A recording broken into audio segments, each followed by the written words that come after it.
I was only 7.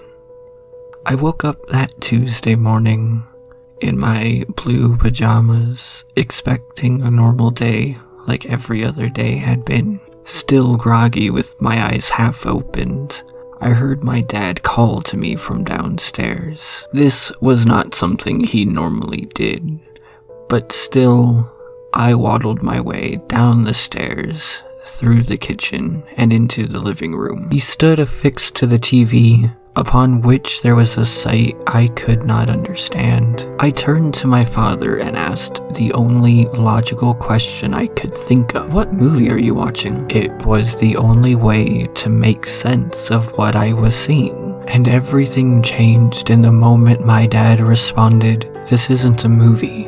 This is happening."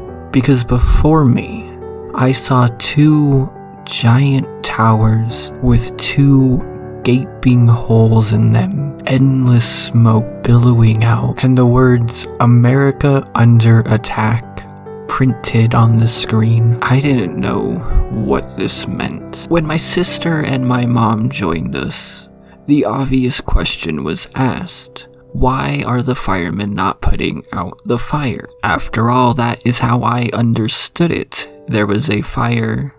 The firemen would do their job. I was reassured time and time again that they would, but I could tell from the looks on my parents' faces that something was horribly wrong. I was too young to understand concepts like terrorism, extremists, or even just hate. Back then, my biggest issue was if they would have chicken for lunch. But my mom sat, her eyes transfixed on the TV, and I could tell she was trying her hardest not to cry. But the horrors were more than just 2 buildings on fire. I wasn't really scared of what was happening on the TV. I could not understand that.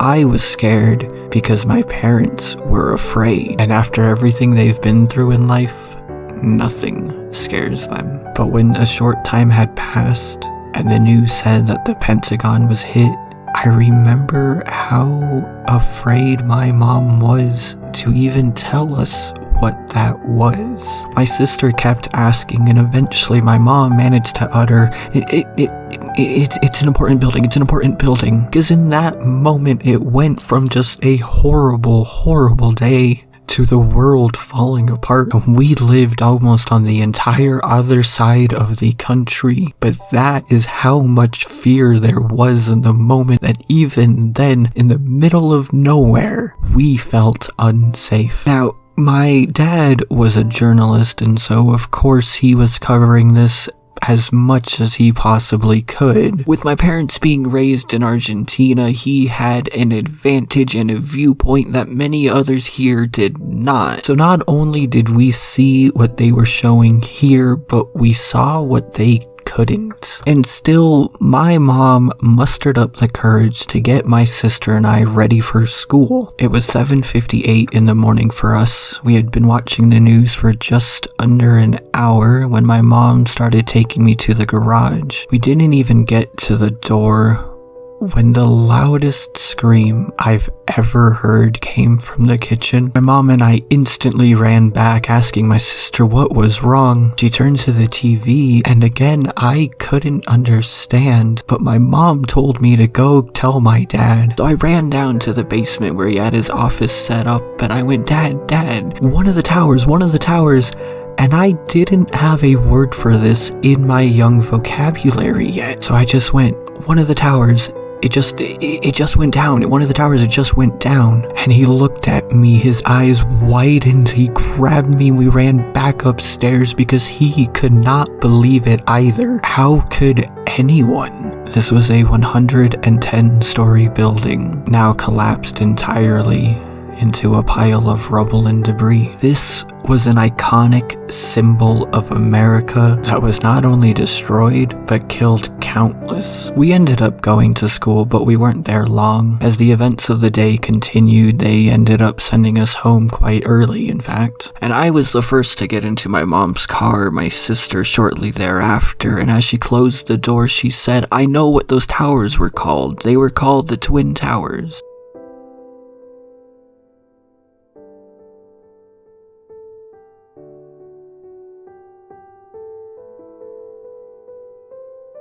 And my mom, sad and soft, spoke, "Well, there are no more Twin Towers."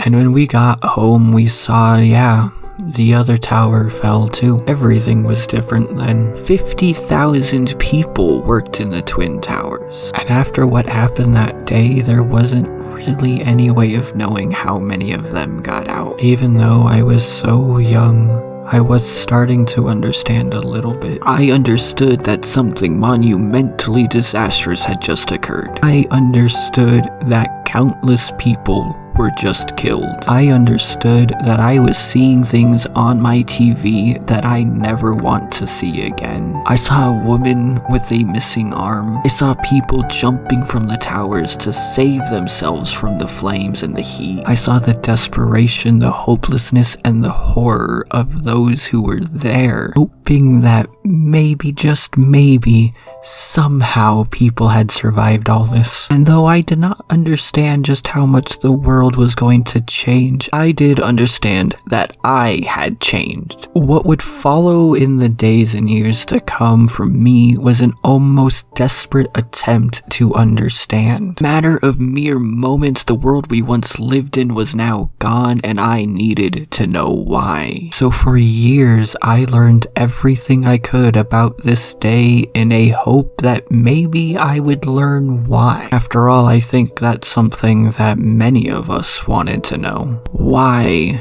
did this day even happen? Not necessarily how, which is something that I would learn as I taught myself more, but why did people hijack planes and crash them into buildings, killing innocent lives? I wasn't alone, of course. So many people changed that day. It's a really hard thing to describe, especially when kids who will be able to vote for the first time this year are younger than the day I'm talking about. They never lived in a world before these events took place. They've never lived in a world other than the one we know now, which was shaped by the events of 102 minutes. And I would eventually come to understand what exactly took place, and a little bit as to why as well. And eventually I felt the need to do something. Because to me, 9/11 is not just some numbers or some day that happened in history. It is an unfortunate,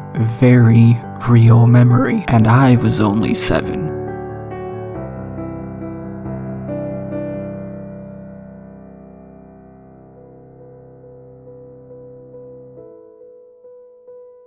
So in 2009, I did the only thing I really knew how to do. I built Lego, and I sat down and I tried to recreate the original World Trade Center complex entirely out of Lego. I followed some pictures I had seen online and quite honestly did a very terrible job at it. The set I designed would not have been very good, and even if I had designed something good, I wouldn't have been able to build it. So I put it in the back of my mind and said, one day. Then in the summer of 2018, I decided it was time. The 20th anniversary was coming up, and I wanted to design and build a scale model of the original World Trade Center complex. So I sat down and opened up Studio, and over the course of a few weeks designed this. And this is based off of several other designs I've seen online because, well, in all honesty, there's only so much that you can do with it, but this is my design. But I want it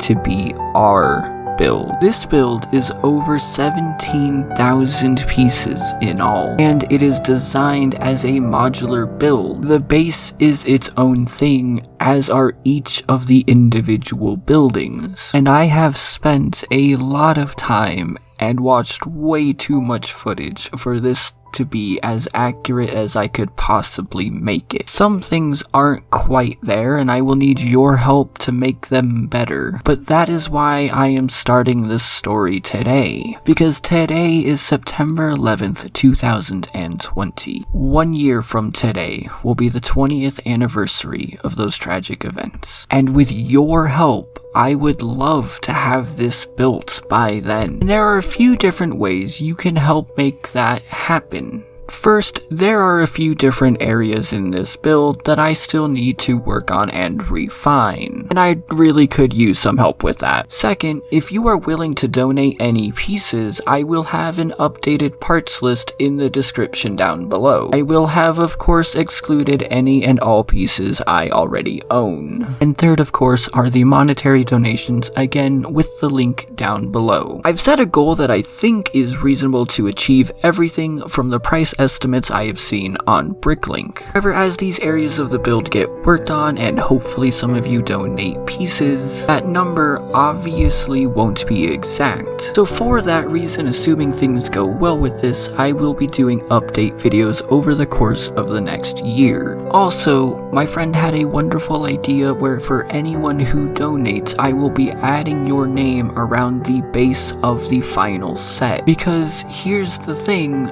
my goal is not, and has never been, to build this for myself. With your help, once this is finished, the intention is to donate the completed project to the 9/11 Museum in New York.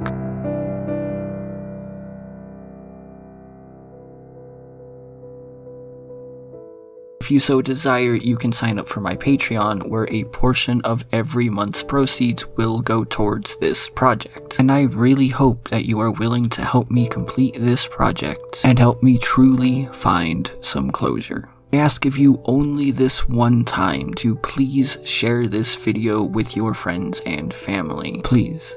Help me rebuild what was once destroyed, because I know with your help, we can. Thank you so much for your time today and for watching this video, and I look forward to seeing what we can do.